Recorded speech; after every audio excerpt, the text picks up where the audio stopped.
Right, so this is the ProtoP3C. This is a very cool Cinewhoop. It's made by ProtoFPV. I like it quite a bit. I actually did some testing of the some of the initial prototypes. This is the prototype that I was testing, and I liked it quite a bit. It gave me a lot of flight times. It was really good to handle. Had a little bit of issues with regards to some wall rolls, but it might have been kind of maybe my settings and stuff. But overall, it's really good. Has a lot of capability to do things, and you can do it. You can go less than 250 grams, which is kind of amazing for this price point. So, kind of amazing. Sorry, let me rephrase that.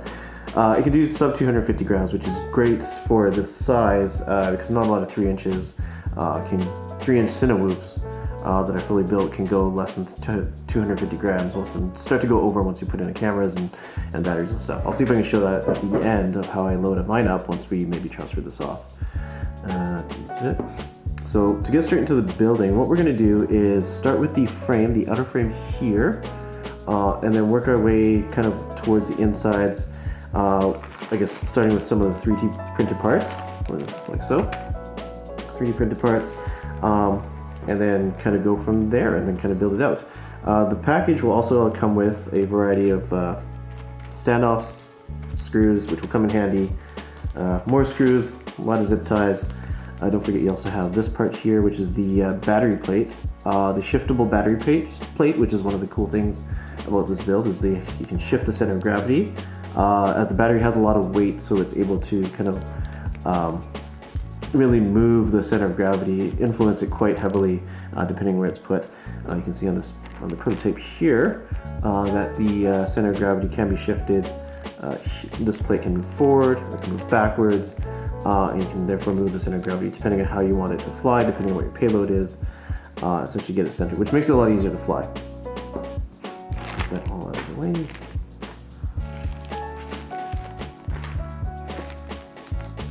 So that being said, the main frame, you start off with the outer portions first, and usually what I recommend doing, and I've already kind of pre-built it here, what I recommend doing is maybe starting off with the outer frame first, and then kind of make your way inside to build up the rest of it.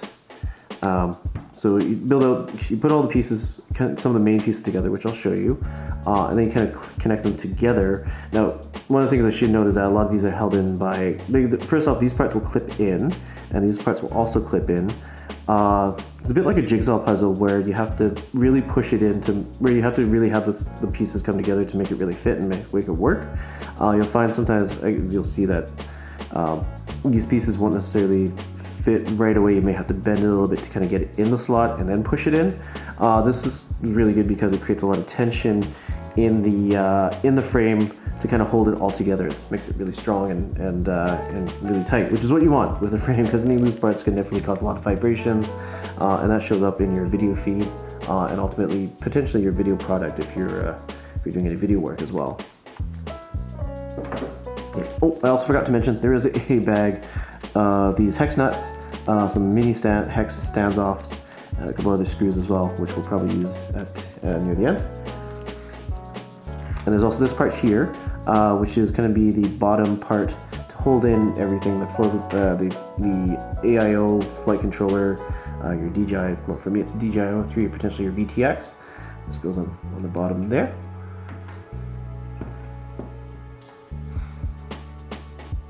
Right, so what we're going to do next then is, as you can see, I put usually what I would say is the first step is to put on the arms on this kind of center plate here. These arms will reach out towards the outer frame, and that's going to put it all together. I would recommend doing that first, and then add on these little, I think these are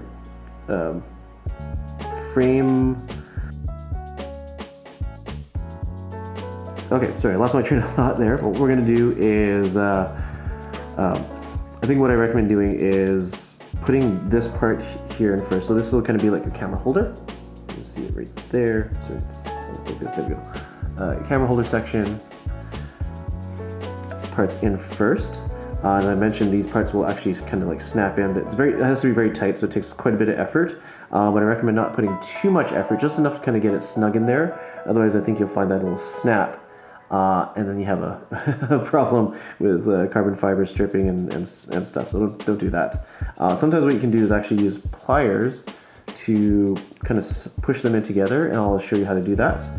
And then once you get all those pieces in, you kind of fit them together and try to tension them all in, and you'll see in a little bit how to do that.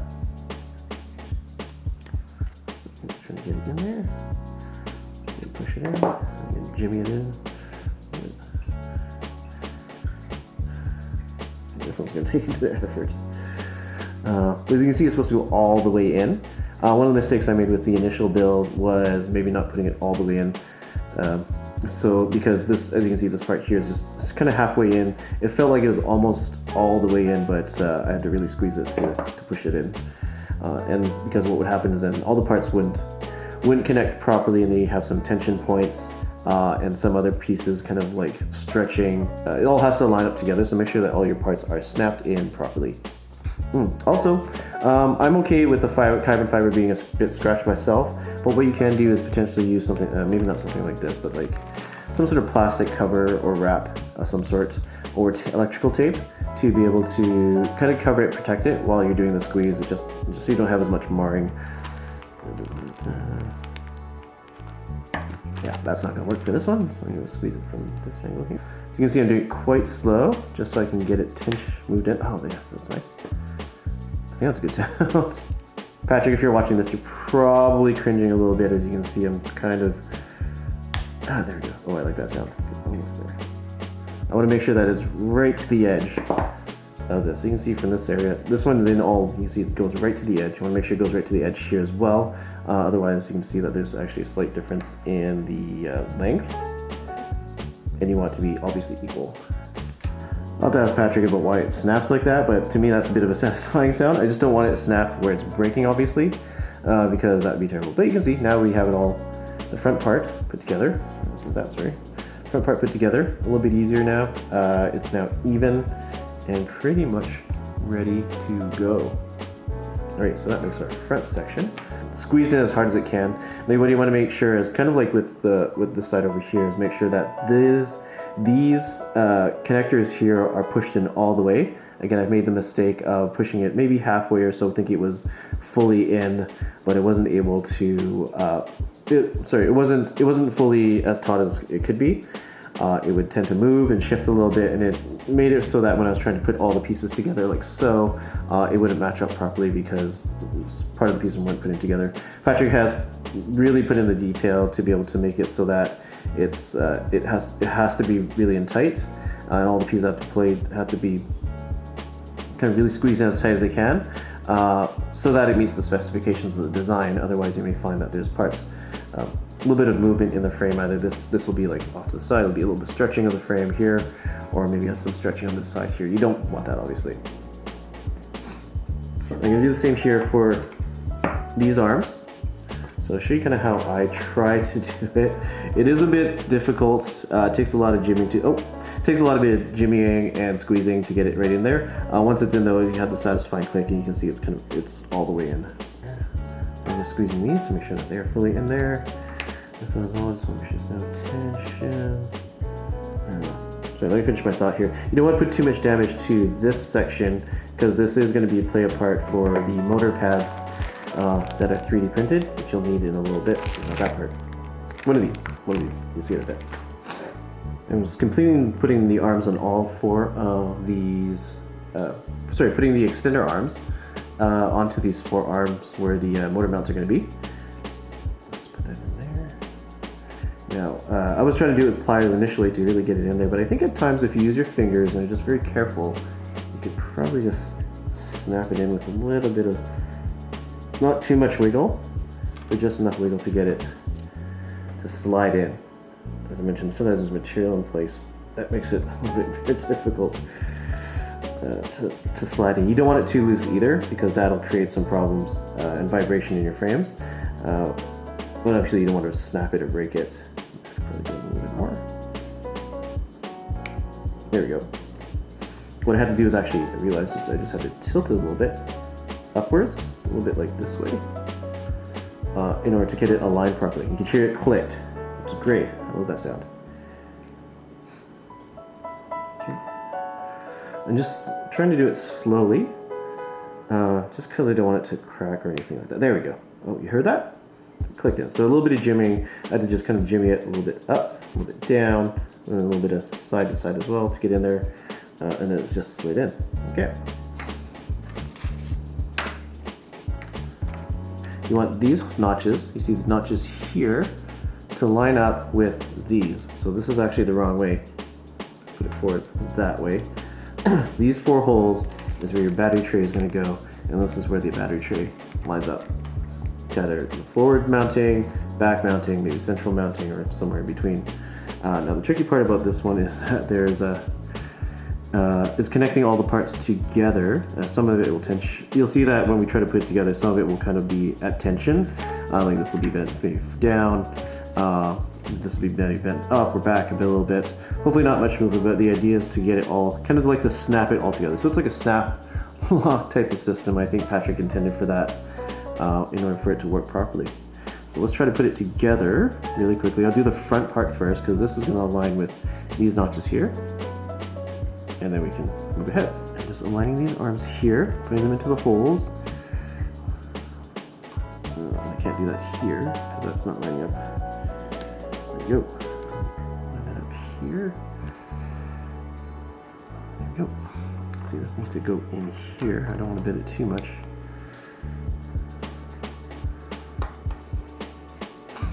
This is a bit of a tricky part, I'll be honest. Okay, I got these parts in here. That's good. Yep, that's in there. You feel it.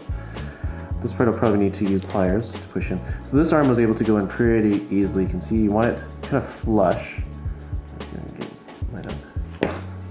You want it flush in here. Let's see it a bit better here. This was not totally flush, but you want this edge here to be closer to the front. That's how it's supposed to be. Same with the back end here. You want it to be kind of flush with the back end of this. Right now it's sticking out a little bit, and that's not what you want. So I'm going to just actually push that in. There you go. And now it is, yeah, tension properly in that side. So that gives me room to push this part in here. Nope. These do not break. I am probably doing this a little bit incorrectly, so apologies, Patrick, and to all of you who are trying this out. I think we just have to push in some of the parts to get the line. Yeah, there we go. So you can see this part is a little bending. You can see it's kind of tensioning. That we have to be careful of. I'm just doing, what I'm trying to do is kind of do it, but each point to push it in order for it all to line up. And I think once these parts get stuck into their appropriate slots, then this part will also line in here. My cat has decided to join us. This part here is misaligned, so we have to start pushing these parts in order to get this part in as well. So this arm is now fully in, using the pliers there. This part is now fully in as well. There we go. And this part as well. So what I try to do is make sure that each of the parts are equally in. You can see this one is kind of off, just slightly off angle a little bit, which means it's not all the way in. So you have to, there you go. I feel kind of snap in place, push in. That's good, that's what we want. Pull this in. This part here. I should start putting this part in there as well. There we go. And then lastly, let's get this arm in there. Too much. Once it's all lined up, good. There we go. There we go. Okay, so now you can see it's now, make it a little clear. It's all nice and taut. All okay. That's not all the way in here. Let's push this back, put in. You can see this part's just slightly off canter compared to how straight this one is, which is all the way flush. And there.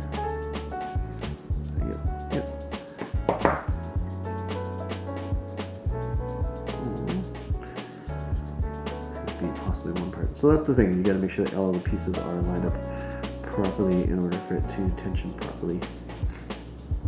think for the most part that looks really good. What I recommend doing is taking a second step to make sure that all these pieces are lined up properly. Not one of them is off angle, because otherwise that'll affect your build, of course. Now move on to the second half. Just putting this part inside here.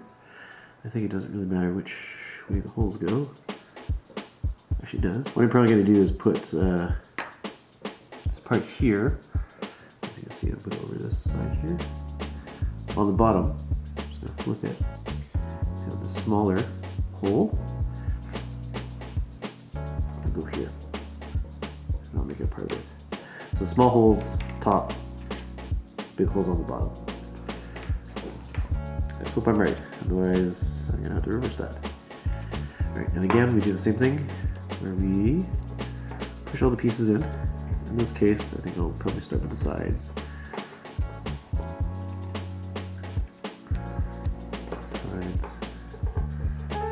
Just stick it on there. Eventually, make sure you get all the parts start to line up. Keep it not fully in yet. Fully in. Use fingers. Fingers, fingers, fingers. I gotta use the pliers. Again, use tape to protect it. And myself some ruleless. Not too concerned about that personally, but teach their own. Okay, so we're going to continue. I'm just going to put this arm right in here. Now, I believe the way that it goes is that you can see where the arm that way. This part goes into the upper part. This part goes into the lower part. I believe that's how it's done. I'm just going to verify with the instructions that looks to be the case. So the way you can identify it, looks like this is kind of like the small gap here. Small gap here. Small gap here. And large gap here. The large gap goes in the bottom. Small gap on the top. So a little bit more of a struggle to put in there. So yeah. Oh, there we go. Nice. So you can see it put in. We'll push. Not too much that we end up breaking it. You don't obviously don't want to break it. Just enough to torque it.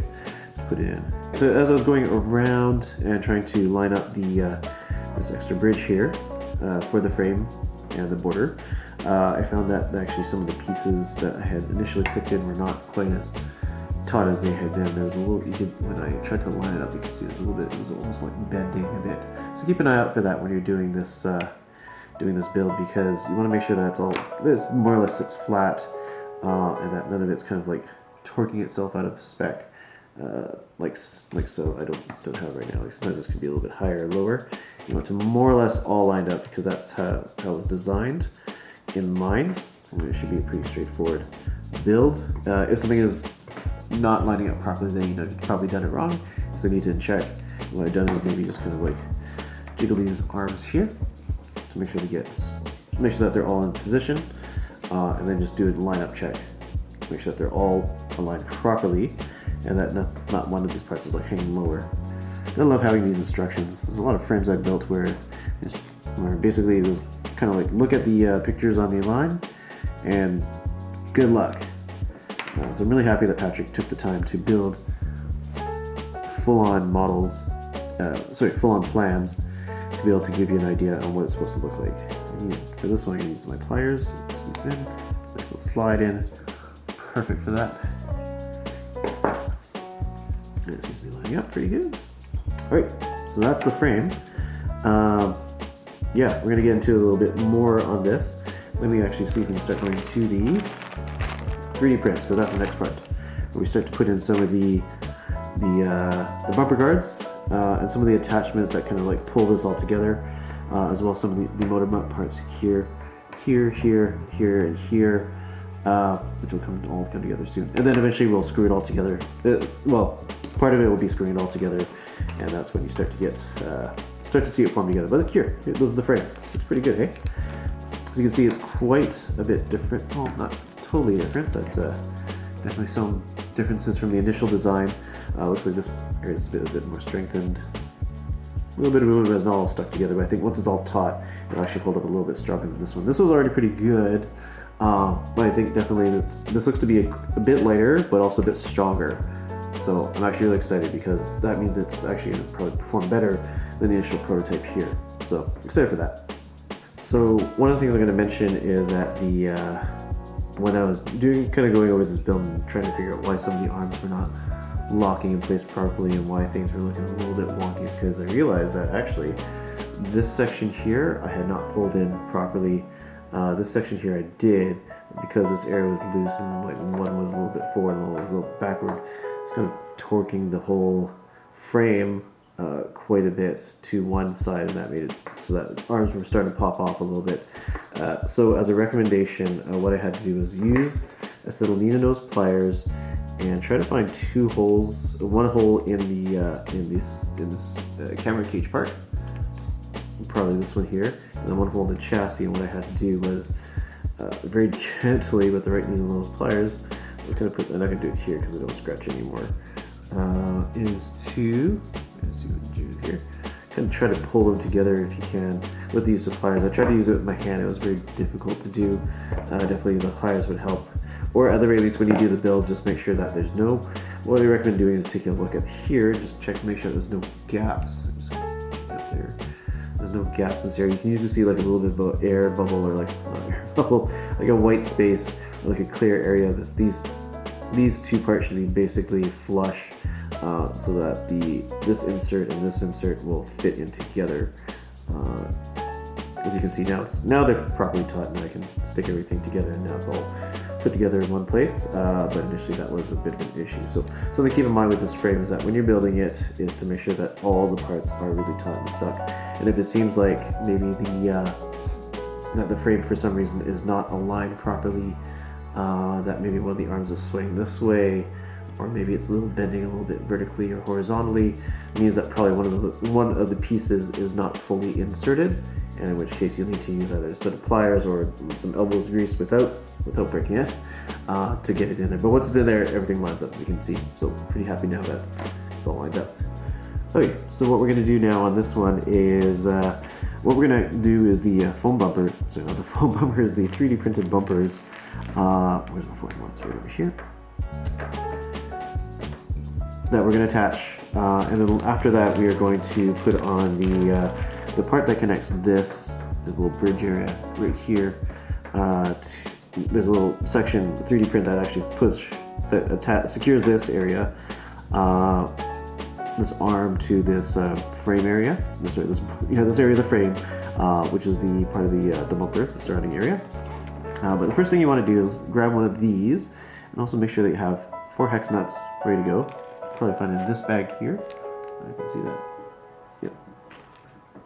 And what we're going to do is, you can see it's, I'm just going to rotate it so you guys can see. There's a bottom and a top part, and the hex nuts are actually shaped. There's little holes where you can fit the hex nuts, and they go right in there. What I recommend doing is maybe sticking them in there. They should fit just about right. I'm going to do that right now. Because that'll come into play when you put it onto the frame. Pull the frame in here. It goes like this. You stick it onto the frame for now, and then screw them in. Having those hex nuts there will just make your job a lot easier. The more flatter, smaller portion, smaller hole portion sticks out on the bottom, and then the hole kind of goes up to the top. I think really depending on how you want to fit it. I don't think it really makes too much of a big difference, except for maybe some slight fitment. Alright, so I think our next step then, you do that obviously with all 4. And the next step is what you want to do is stick it in here. So let me see if I can get it a little. See how you have this flap that's on the bottom, that's going to curl in and over the arm, and then kind of pull it in while at the same time creating a connection point to kind of like tie, almost like tie this section together with one 3D print, but also the bumper. So it's kind of like 2 in 1, which is nice. Let me just see if I stick it in there. That would be interesting. Okay, so it seems like this needs to really stretch in order to fit it in there, but we'll get to that in a bit. I think what we're doing is maybe secure this one. Am I missing a hex nut? Oh yeah, one more nut. Okay, so you can see that the empty holes here is where you put the hex nuts, So you want to make sure that those nuts go in there. The first time I did it, I put the hex nuts in first and then put it on. I think it doesn't really matter, whichever way works for you. The key is that you want to hold the hex nuts down once you're putting the screws in from the top. And I'll do a few more of those a little bit later. Once I get to this section, I'll probably show you the last bit of how I did it. M2x5 titanium screws. Place this one here. And I'll just show you when I'm going to do the rest a little bit later on my own. Make sure it's taut. Okay, yeah, there we go. What we're going to do then is turn it over, find the hole, make sure it sticks right through, and screw it in. Okay, pushing it on, so I'm using my thumb to push it in from the bottom while I screw in from the top. Just use another finger. From there. Yeah, screw it from the top. You can see I'm using the finger to push the hex nut in. And that should get nice and taut. Okay, that's nice and taut. Yeah, you can see it's all screwed in now. Good. Okay, I'm going to do the same. Let me show you my hex nuts are there. Do the same for the other few. Okay, so as I'm learning to go through this one, it's been a while since I built it. Realize that there are two different bags of screws. One of them will have longer screws, M2 screws, and the other one will have shorter. But the shorter ones are the M5 screws. These are the ones that we're going to go into each of the rivets here for each of the prop guards and all the different areas where it'll connect. It'll like snap itself in. And these longer ones, I'm not too sure where they go just yet. Actually, it may go towards maybe the mounting of some of the items up here in the general flight controller area. So we'll just put these aside for now because we don't need this. We'll use the bag with a lot more nuts and probably the M5 proper size screws as well. Alright, so as I was going through it, I realized that there's actually a quick tip for doing this part here. So these little flaps here, I don't know if you can see it, let me just see if I can focus on here. These little flaps here are supposed to go over, under, and then over, and they overlap over these, let me get a better view here. So they go under, and then they go over, and then they connect through here. And what kind of puts them all together is you have a hex nut on the bottom and a screw on the top. But there's a kind of a secret way to do this. I found was because I remember doing the initial prototype builds. It was a little bit frustrating to get these in because sometimes they're really tight and hard to push them all together. Screw them first. What I'm going to do is actually screw it right into, I don't know if you can see that there. Focus. Just kind of partially screw it into the 3D printed hole. That flap there. Pull the nut after. There we go. And pull this over here, and what I'm going to do is probably use the screwdriver to try to connect with the nut and pull it over into the slot where it's supposed to go. You can see that I'm kind of leveraging my screwdriver to pull it in. There you go. And at the same time, I'm holding the nut at the bottom to ensure that the screw attaches to the top. So it's a little hard at first because you're trying to pull this flap from under into the section here. That gets a little difficult while you have the screw in there. But with a little bit of gumption and elbow grease, you can definitely get it in there. Okay, so make sure you use your thumb to try to pull this flap here. So I'm using my finger to crush the bumper guard and push it into the frame. At the same time using my thumb to pull the lower part up. And it's not quite enough, but hopefully now use the nut and the screw. Just get the screw in there. And just be able to find the hole and screw it in. Yeah. So now I'm squeezing it with my front forefinger and thumb. I'm not sure if I lined it up there. Nope. Just squeeze it into the bottom flap a little bit. So I can then use the screwdriver to kind of grab the nut from the top and then kind of pull it up. You can see I'm kind of pulling it up here to kind of like flex the entire TP piece from the bottom all the way over at the top. This one doesn't seem to be aligned properly, so I may have a bit of a harder time. And then I'm going to straighten out. And then pull it in, fingers on the bottom for the hex. Make sure it doesn't pop out, and make sure it all grabs. And I can start to feel the screw on this finger here touch, and that should be just about right. Yep, there we go. Then yank it over, put it in there, yank it over, and then they should be able to put it all together, and then in the end you'll have all 4 bumpers. I'm just going to finish that off by myself, and then we'll move on to the next step. Alright, so we're going to continue the build of this one, just finishing up this end of the prop guard here. This is bridging these 2 pieces together and also connecting it to the main section. So what we're going to do is, so hopefully you had it done correctly in the first place. I'm just going to get it done so you can see here. So the rivets here, hopefully it's the bigger side that's on the bottom, and then if we kind of push this all the way, you can see it. And then on the bottom, on the top here, I don't know if you can see it there, it should be a smaller hole. The small hole to which goes into, and I should poke out from the side of the rivets here. I actually did one side here, you can see it's completed here. Rivets in that section, rivet in that section there, and one of these screws goes right into there. So that's what we'll be doing on this side here. And then on here we'll also use where's the 3D print? A 3D print, this 3D print specifically, to kind of like attach it all together and to be able to have it so that it kind of grafts itself on and ties itself all together. And then that's also pinned down by, looks like hex nuts, hex nuts, and the 2 screws. So I'll just show you how I'm doing it with this one side here that's free. So we're putting together these guards, these frame guard. I'm gonna see these frame bridges here. I had recorded this initially, and what the mistake I made was that I put in, excuse me, buddy. The mistake I made was that I put in the titanium silver screws in these 2 ports here. Sorry, my cat's here. Into these 2 ports here, and I found that was actually incorrect. What you're supposed to do is put in the black screws, like these ones. You can see it. These black screws, put them into these holes here. Because apparently they are a little bit heavier, but they're also stronger.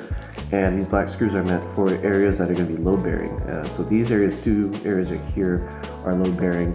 And then there's a couple of spots on the top that will be load bearing as well. So we use those black screws there. And when I use the titanium screws, I actually stripped one head here, and that was rough.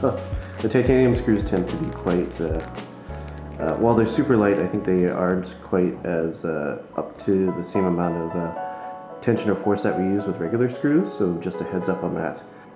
They keep things a little bit light, definitely save on some grams in some important parts, but definitely use the black screws as mentioned, the load bearing parts. Keep an eye on the diagram where it says TI or where it doesn't say TI.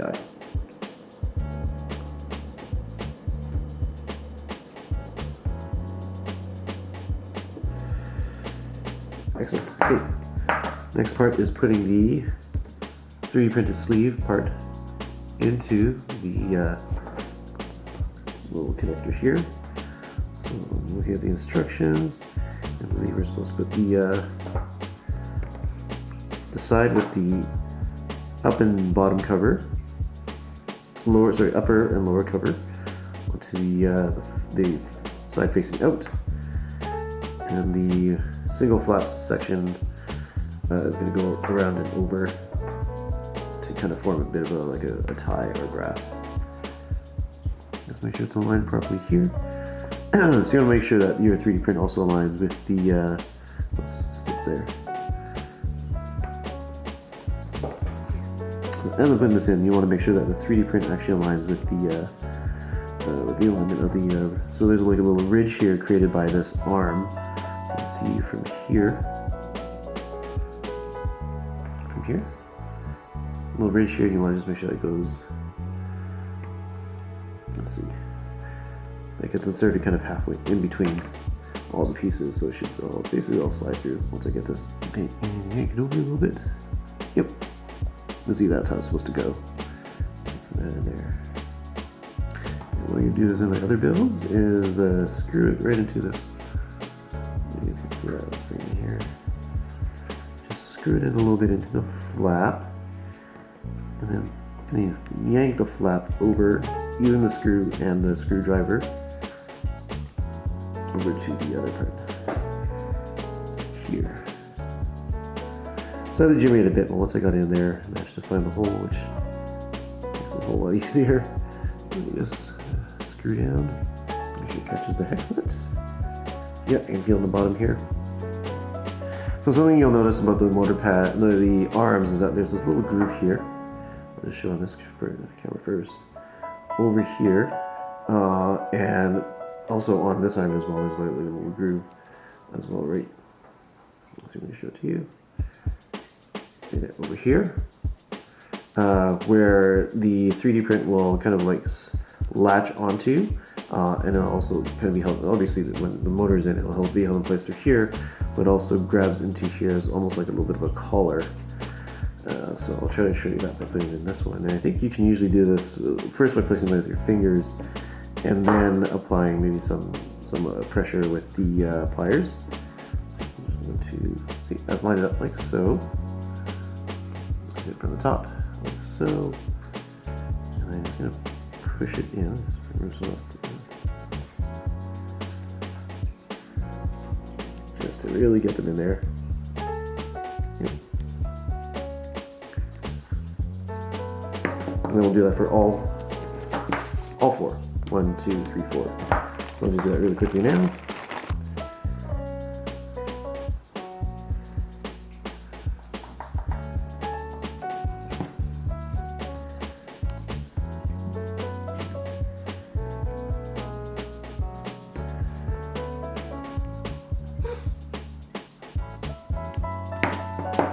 Okay, so now we have motor mounts in. Prop guard is all in place. Main frame is now structurally sound. I think we only have a few more pieces to put in, and it will be good to go. We're now going to start focusing onto the maybe filling out the top part here, the battery, the camera mounts, also the oh, we should probably finish this up here. There's little bars that go in here as well, over on this side here. And then eventually we'll finish by adding the motors and the flight controller on here as well. I do have to take mine off of the prototype and I put that in there, and I'll show you how it's all done once I take it out here. Okay. Alright, we're going to continue on. Actually, before we move into putting on all the components on the inside, I think what we should do is finish off the camera cage here first. So I think once you got to this stage, what I recommend doing is finishing off the camera cage or putting in the stabilizing standoffs, which will go kind of into here. I think there's another point, and also one down here. There is a part that does a wraparound. I think this might be for a receiver or something. I'm not entirely sure, but I'm going to get a little bit more information on that. So I'm not going to install this at the moment. Just let it know that it might come in your package, and hopefully I'll address this at the end of the video. So let's put that aside. But what we probably should do is do the standoffs here, and I'll also show you how to put on the if you're mounting a GoPro or something that uses this type of mount. Let's put it up a little closer. How to attach that into this railing, which is really cool because you can then slide it back and forth depending on where you want it placed and how far forward, how far backwards, depending on your preferences. So we can start to do that. I'd recommend doing this, and what we'll also do is also do the cage part here as well. This is where these little sections here actually have 3D prints, where in my case, I do have a DJI O3, and they will mount in these little 3D prints here for the camera cage. After that, what I recommend is then putting in your flight controller, and which will probably be an all-in-one, an AIO. Have it kind of put in here, do the screws for that, and then after that you can put in your battery plate. As you can see from the diagram, you then put in a battery plate, and then also the strap on top of that. Just because if you put in the battery plate first, you might have as easy access to the screw holes here, depending on what flight controller you have. So best to get that settled in. These little screw holes here, which will help kind of like attach the battery tray, and the battery strap here, so you don't have to worry about it until later. So yeah, let's focus on getting this done first. So next, let's get the your standoff, and then you have, I believe they are called for M2 6mm titanium screws. In this case, I'm going to start in the front. Stabilize that there. I believe, if I remember correctly, yeah. So the chassis does have little holes. Through here. The chassis has little holes, allowing you to put the screws in a lot easier for this. So it's going to be a little bit tricky to show on the camera, just because I have to get my angles to get the screws in properly. Screw through the hole, start twisting, and that should twist all the way through. Now,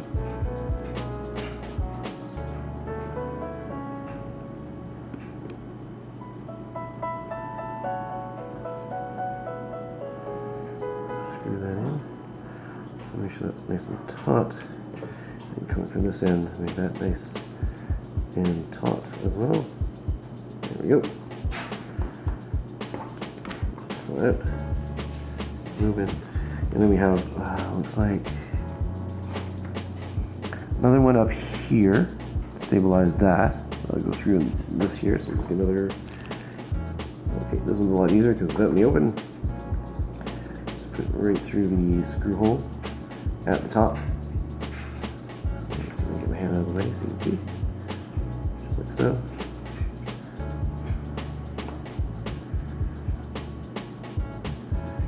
See that? Alright, so this creates tension within the this, which is nice. If you find that for some reason it over tightens the camera area and you can't get your camera in there for whatever reason, you can always loosen it a little bit. Alright, and in this case I will mount the GoPro attachment. So I just move that back here. You can see that over here. Comes with the 3D print, the hex nut, the screw that goes in. We'll actually need, I don't have, this does require a larger, I'm just going to screw it in my hand because I'm not going to really use it at the moment, but just for informational purposes I'll show you how to get it done. So what you'll need for this one is more standoffs. So these guys here, more standoffs, and they go right into this hole here. Here. So you can use your fingers probably for the first little bit. If you're having trouble, you can try to use pliers. I'm having okay. Actually, use the surface of the table to push it in. It gets in there until it's taut. You can see it's now in there.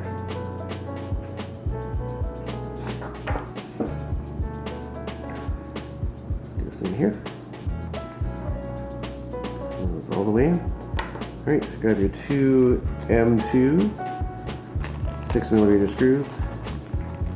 Actually, 4 of them.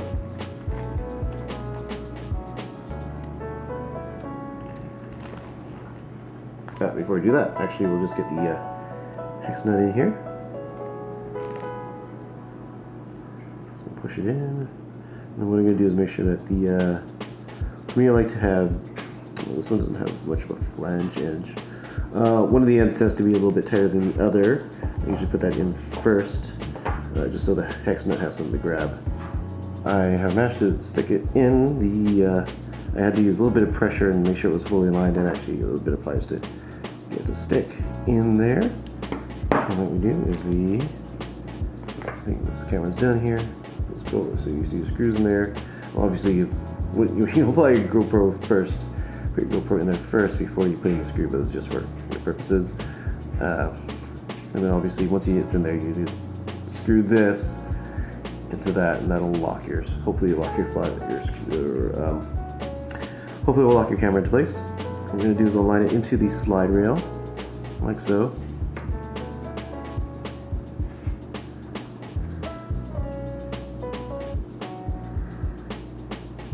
And yeah, it goes right in there. Sounds good. One. And I'll go ahead and just finish this off. You guys don't have to watch it. But you essentially get into here, so into here, into here, into here, and that'll secure it for future. Okay, so for this next part, we're going to move on to the, just finish up the cam cage here. So we have to get these two parts here, and then just align them per the diagram to make sure that the notches and the outlines fit exactly with the diagram. So I have them aligned here. I'll see if I can show you guys. And what I do is, you notice that there's a bit of a flange on the out here. Make sure I put that on the outside myself when I use the DJI O3. I think there's a possibility you have it go the other way, where you have the flange on the inside, like so. But you might find that, don't know if that necessarily works, but I guess it could. I just put it on the outside, that's my personal preference. I just put the first one in there, and what I found was that sometimes it's a little bit tight to stuff it in there, just because I guess it's meant to fit without any movement. Tolerances are really tight. What I found was that when I couldn't really get it in, I would push in on these sections here in order to get it in there. So I'm going to demonstrate that here. I did that with the first one. Push it in a little bit, and then use my thumb to really stick it in there.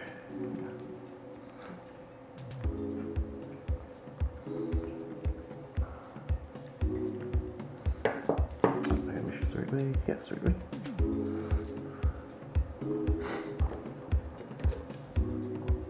A little grease. And there we go. Nice. Now have a nice camera cage setup. Okay, so when you're dealing with this, hopefully this is in focus. This pink piece here, this is a front stay that goes around. It'll fit into one of these long black metal pieces. The name escapes me right now.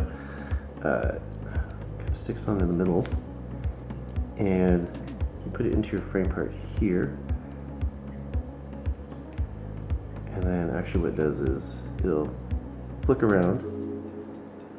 Let's get it on here if you can see. Make sure you attach it first. Essentially what it does is it'll go in and around the front part of the frame. I can't show it because in and around the front part of the frame, and this will essentially tie these three pieces together, section here, to keep it nice and taut and tensioned. Now, when you're dealing with this pink piece here, keep in mind that there might be some 3D print material in here that might be stuck, so you might have to push it out with either a screwdriver, is what I recommend, and then just push out the material. There's supposed to be a little area where you can put the hex, a black hex nut inside there. I don't know if you can see it barely. And that'll create like the little screw port to which the screw will attach. So just to make sure that whole area is clear. And then once you get all that set up, then you can put it all together. What I do is I put in the hole first.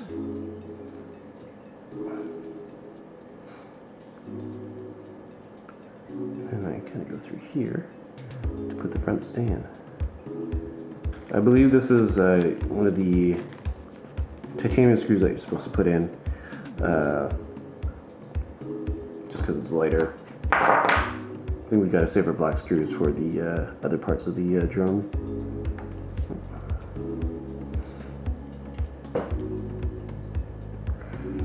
Come on. And what I do first is actually screw in the titanium screw into the hole, into the small hole here. It's going to be hard to see just because my fingers are so big. Okay, and once you got the screw in the hole here, then you just swing it around, and then you're going to have to pull it in order to get tensioned to fit into the front stay mount.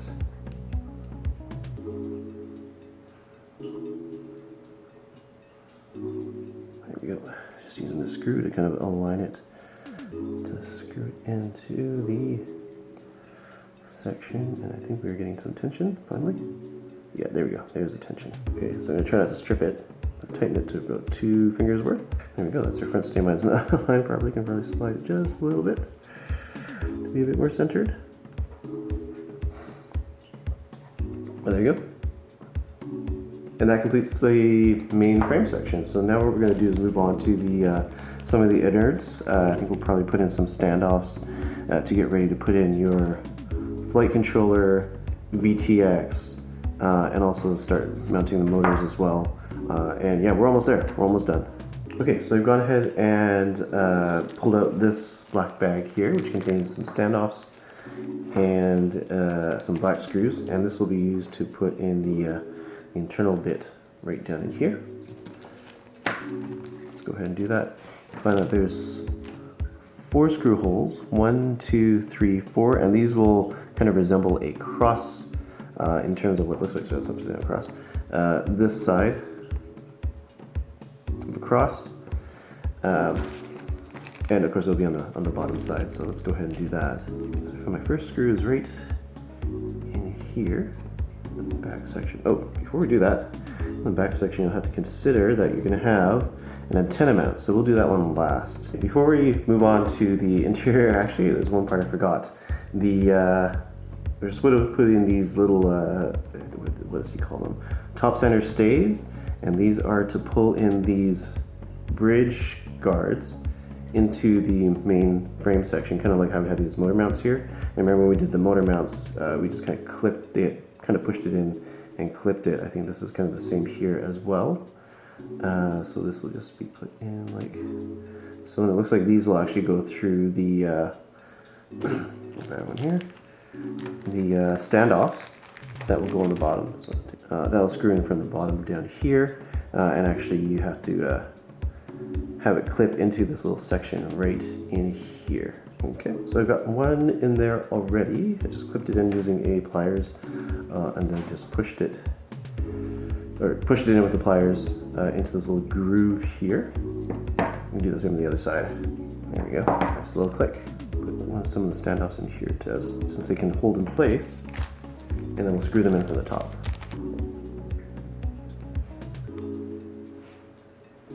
Black screw.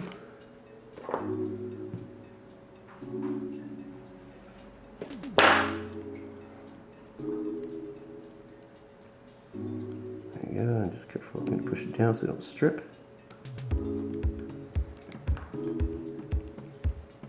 Push it in. It's going to screw into the hole.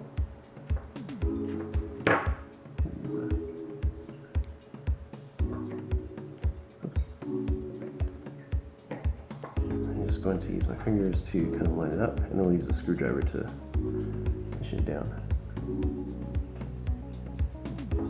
Just holding it on the bottom, and then we're just going to screw tension, and then eventually when we get all the pieces together, we'll stick that in there. So with the last standoff that's going to go in the rear, we also have this antenna mount piece here as well. You're going to put the standoff right through the antenna mount, just swivel it, get in there, twist. And it comes right up to about there, and I think, oh no, not all the way. So what's going to happen is your frame is going to sit inside this piece here. Your screw's going to kind of come down through the frame and then attach to the standoff right here. So I'm going to do that really quickly.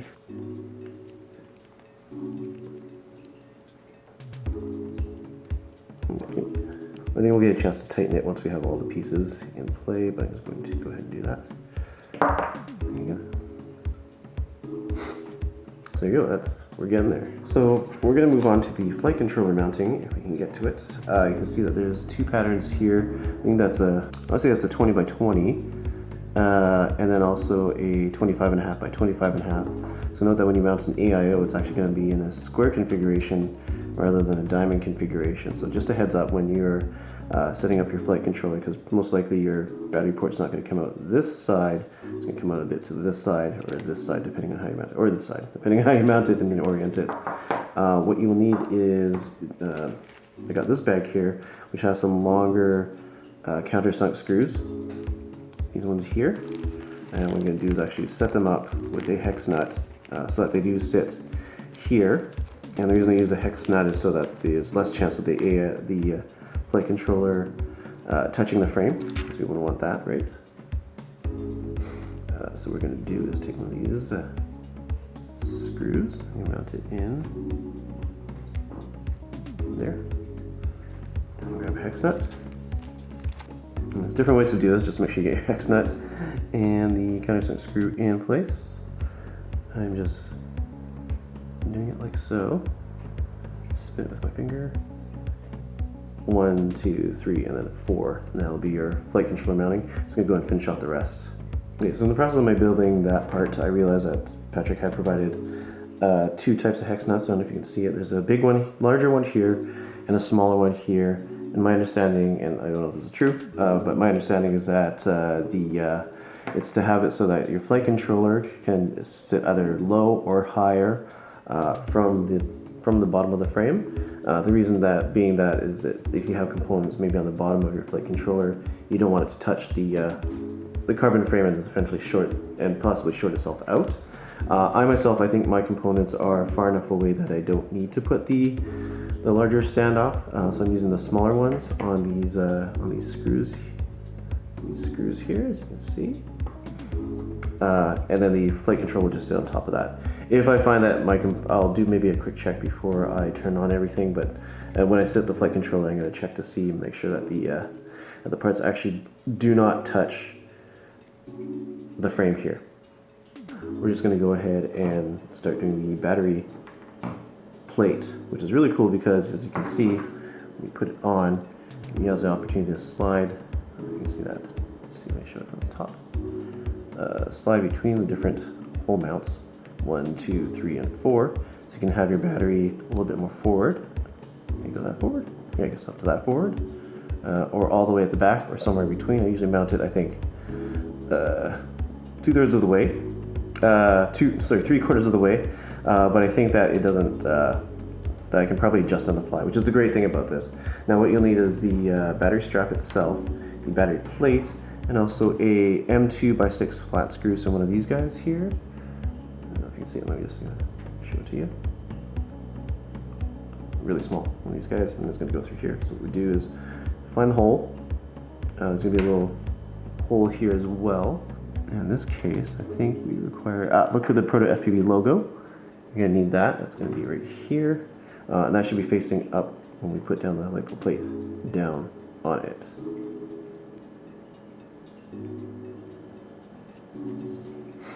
Okay, we're going to line that to our position.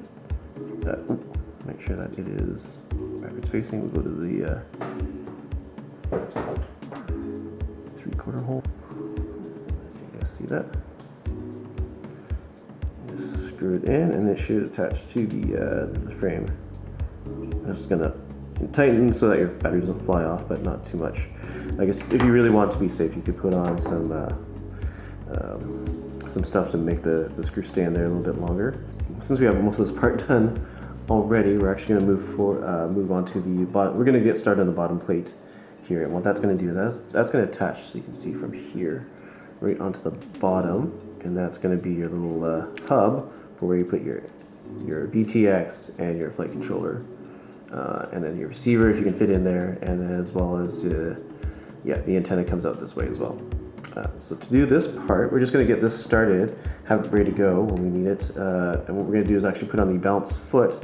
Now my understanding of the balanced foot is that it sits on the bottom, and then when you put the drone down, that'll actually help you find like the center of gravity and balance. You can get that perfect amount of center of gravity between the front, the back, and then the side to the side.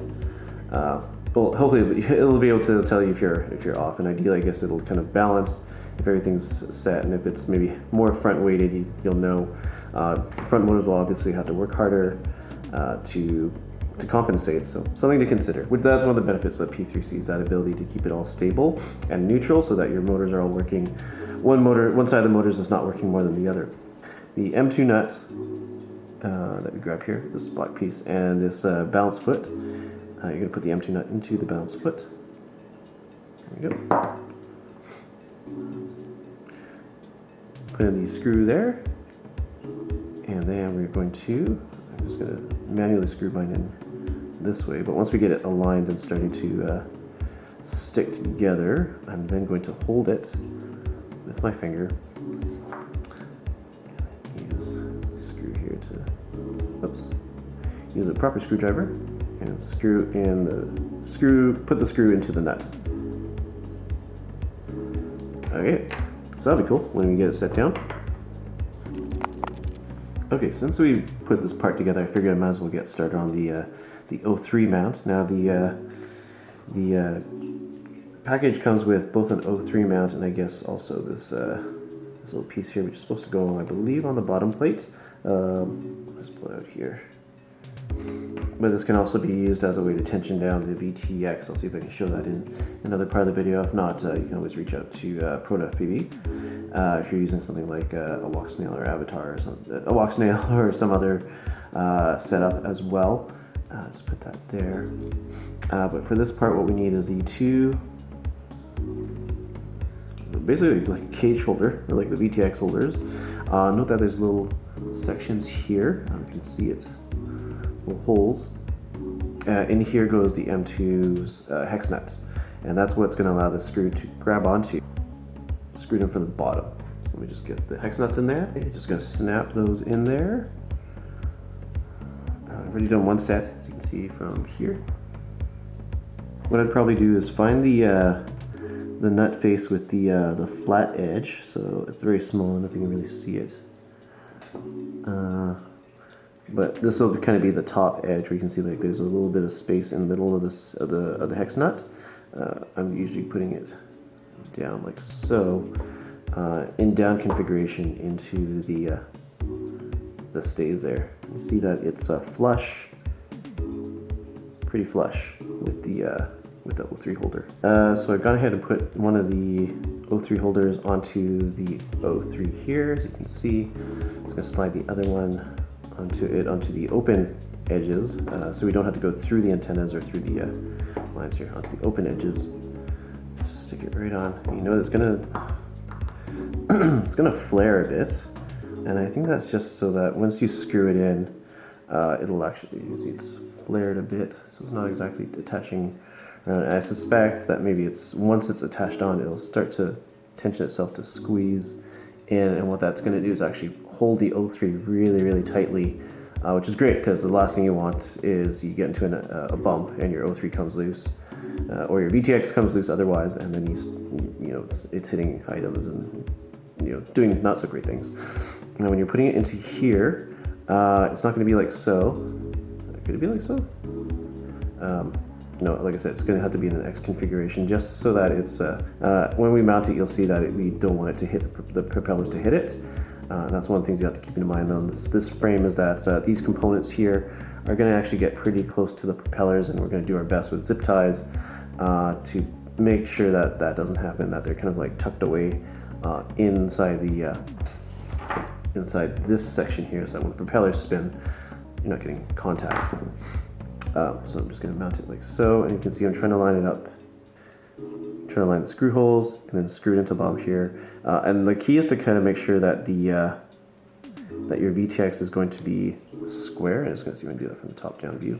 It's not going to stick out on either of these sides, so you don't want it shifted like so or like so. These are extreme examples, because obviously that'll potentially cause contact with the propellers. So make sure that it's pretty centered, and then you're good to go. So I got ahead and put in 2 screws already, and that's just to align it so that I can get the holes lined up and put it into position to be able to put the other 2 screws and make sure that it's pretty centered. And in this case, I'm using the last of my M2 5mm titanium screws. Just keep the weight down.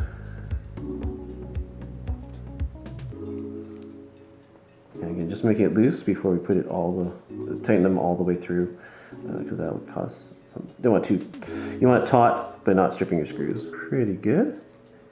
I think once we tension it down, it should. And what I'm trying to do is make sure that these screws don't contact the VTX, which is why I'm using the 5mm screws. There we go. So that should be kind of the end result for now, and then we'll adjust it accordingly as needed.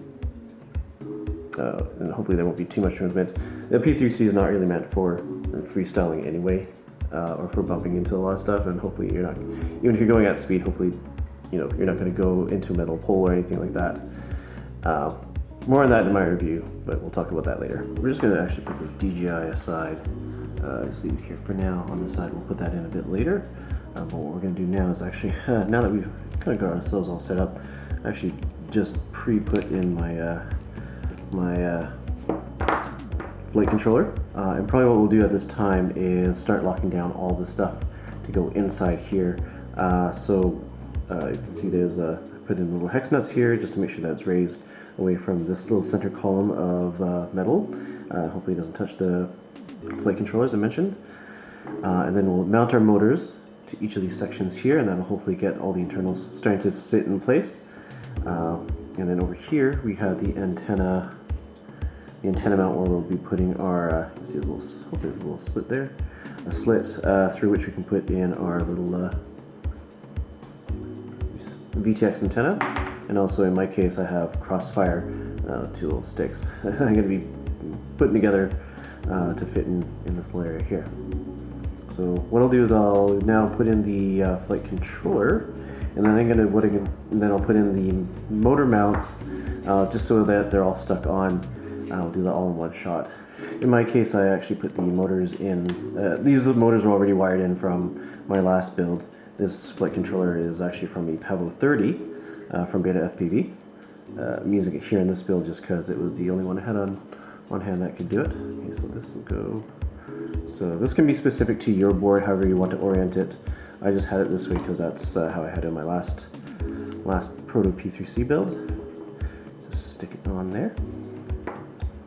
And what we're going to do, in my case, what I'm going to do is I'm going to lock these 4 posts down with hex nuts. And in my case, I'm going to use the longer ones, these ones here, the slightly longer ones, just so that it covers the entirety of the metal screw, so it doesn't poke out and become like a potential object to which to short this all out. So I'm just going to use it with hand tensioning, as I don't think it needs any. Put in the last 2. 1, 2, 3, and then the 4th one will go here. Now, it's up to you whether you want to solder your motors beforehand or after.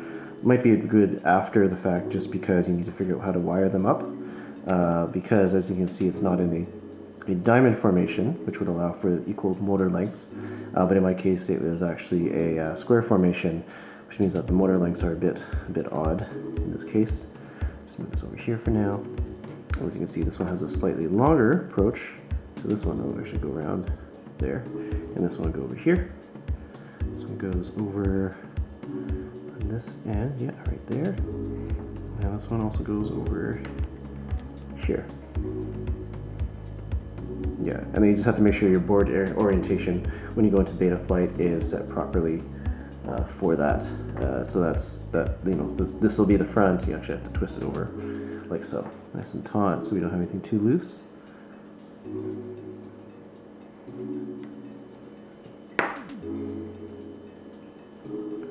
Before we quickly go into the motors, I'm just quickly checking to make sure that there's no space. As you can see, it doesn't look like looks like it's pretty clear in terms of like nothing touching from the bottom of the flight controller to anything on the frame itself. So that can cause a major short. The power point, I think, potentially might be a case when you have too much solder. In my case, I think I soldered over top, so I don't have any leaking down the bottom. But sometimes you solder on the bottom, you might have a bit of an issue. Okay, I'm going to go ahead and just do hook up the motors all up really quickly, and then I'll show you what it looks like after. As I'm putting in one motor, I'm realizing that there is something I do need to indicate. What I try to do is actually do it in a cross pattern. So I put in 1, 2, 3, and 4. This just kind of allows it so that one side is not being tightened, and then you have to kind of leverage into the other one. Sometimes what happens is that when you just put in one side, it'll kind of pull it in that side, and it'll cause the motor to kind of angle. And then even if you pull it in with the other one, I mean, hopefully it does equalize, but it's just easier when you do it in the cross section. One thing I will note is when you are tightening them, I don't know if you can see the motor there, you just want to make sure that the motor, it tends to be, is probably that it lines up with this this little bridge here to the frame, basically as kind of a way to make sure that's straight down. So if you over tighten one over the other, I think you'll find that that occasionally the motor might actually be bending slightly over to the side, or maybe over here. I mean, that's exaggerated, but that is probably what could happen. I found that I just twisted it, maybe not to the point where it stopped necessarily, but just to the point where with 2 fingers I was able to twist it until it just kind of gave enough tension there to not be able to turn it anymore. I guess that's a way to say stop it, but I did that just so that I wouldn't over tighten, because these titanium screw heads that may be a little bit fragile. So just a heads up on that, because you don't want them snapping and then you have an issue. In my case, I'm actually going to loosen it a bit, just so I can twist the motor wheel to give it a little bit of tension, so it doesn't come in contact with the prop. Just gonna be careful not to break this part off. I've had some motors where I've actually twisted it and the solder and the wire just came off. It's because it might be a small solder point, so just a heads up on that. Okay, so I have one point in, and it should be, oh, it's not lined up yet. And I'm just kind of pre-tensioning right now, just so I can have all 4 of the motor screws in. One other thing you might want to keep in mind is that you don't want the motor, in this case, as per the instructions provided by ProtoFPV, you want an M2 6mm titanium screw. I mean, you could use a little bit longer if you had one, but you just want to make sure that you're not going into here. Basically, you want to make sure that you're not touching the motor winding. So I'm just going to go ahead and just tighten this here. So now I have them pre-tensioned. I'm just going to go ahead and tighten it a bit more using my 2-finger technique, and then tighten across. 2-finger technique. All right, till it feels pretty tense, but not where I'm trying to really screw it really hard. And what we're gonna do is just check the axes on that motor mount, make sure that is not overly off to the side. That looks pretty okay. That's good. All right, off camera, I'm gonna go finish up the rest of these just to make sure that I get them in. You don't have to watch me do it. Get them all lined up, and then we'll move on to the next part, which will be, I think, lining up the antenna. Look, it's starting to really come together, which is awesome. And that's, I'm really excited to fly that once it's all put together. Okay, so I think we're getting near to the end. I've just gone ahead and taken some steps here. After mounting all the motors, as you can see, 1, 2, 3, 4, and making sure that they were taut and they were all aligned. This part's a little bit tricky to see because I'm going to be putting all the different parts together. Maybe I should have the oath. I'm going to have this eventually put into here. Probably start to put that in there. And what we're going to do is, what I first started to do was actually put the antenna in the back. As you can see, there's a little side slot here where it goes in. What I had to do is actually jimmy it in a little bit. Maybe putting in the little wires first, and then after putting in the wires, kind of sliding this in from the top. I mean, whichever way you can get it in, it works great. So you can see it's quite taut. And then what I'm going to do in this case for this, well, I think what I should probably do is put this underneath and try to squeeze this wire into my DJI port, which is over here, in a way that it kind of keeps the wire compressed and away from the propellers. You can see this is kind of the propeller area where it's all going to be, and if you have stuff sticking out, it looks like you can get chopped. So that is something about this build that you have to be aware of, is that the proximity to stuff that can be chopped, especially coming from the VTX, or any additional wires from your receiver, or anything else that's kind of swishing around might get in contact with the blades, and that's never good. I might do this offline if you can see, but I'm just kind of struggling with it right now to kind of get it in. Okay, DJI plug is in. Just make sure it's nice and taut. I'm not going to squeeze it too hard, I don't want it to break. I don't want to press on A-pins either. Okay, there we go, nice and taut. In this case, I'm going to put the receiver underneath. I may rearrange it a little bit later, you can kind of figure out where you want to put it. And then what I can do is squeeze everything in there.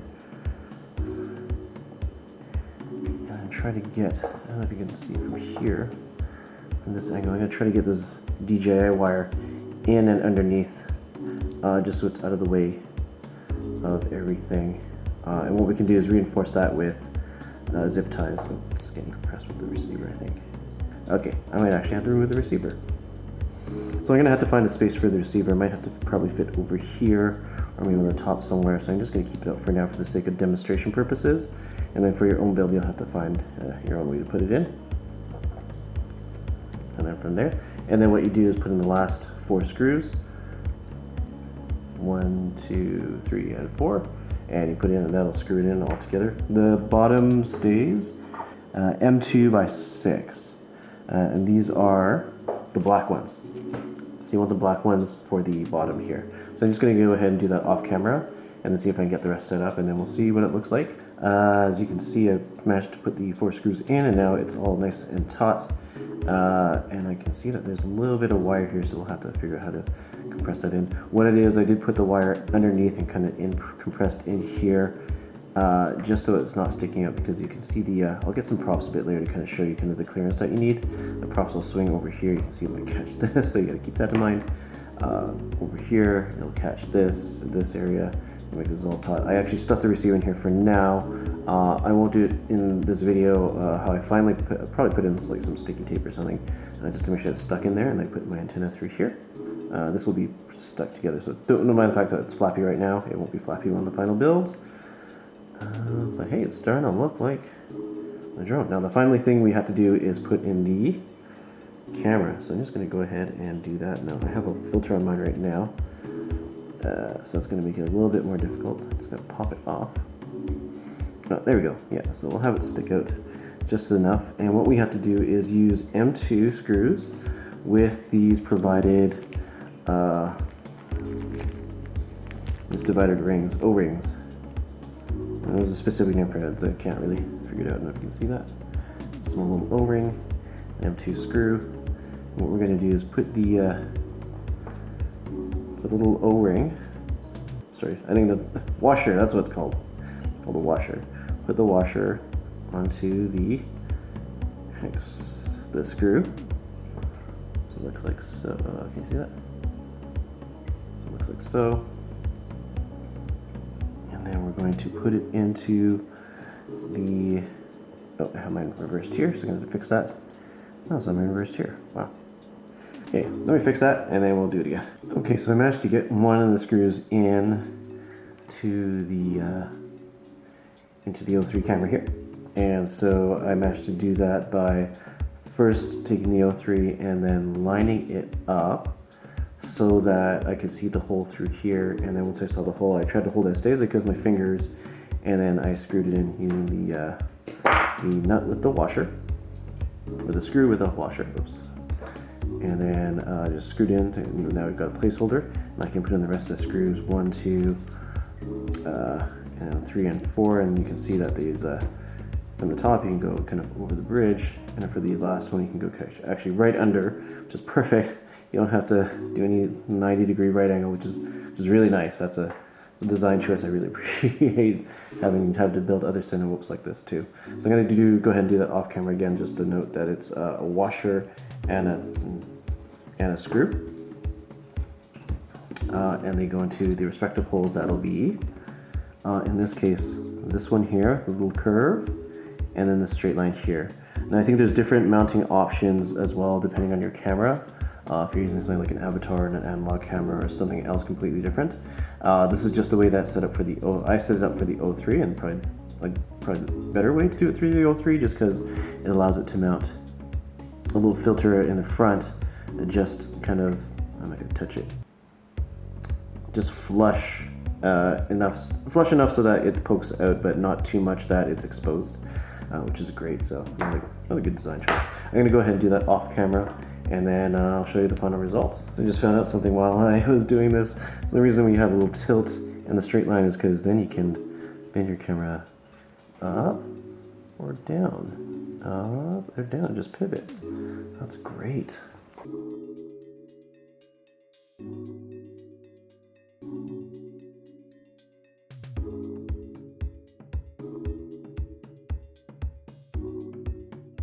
I live my song.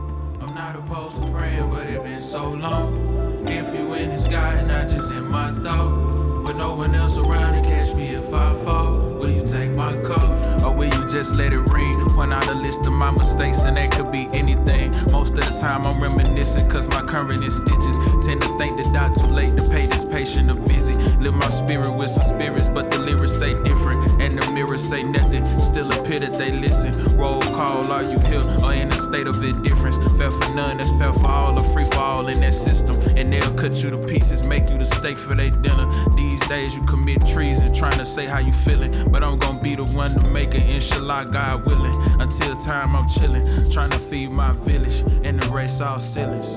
I live my song. opposed to praying, but it been so long. If you in the sky and not just in my thought, with no one else around to catch me if I fall, will you take my call?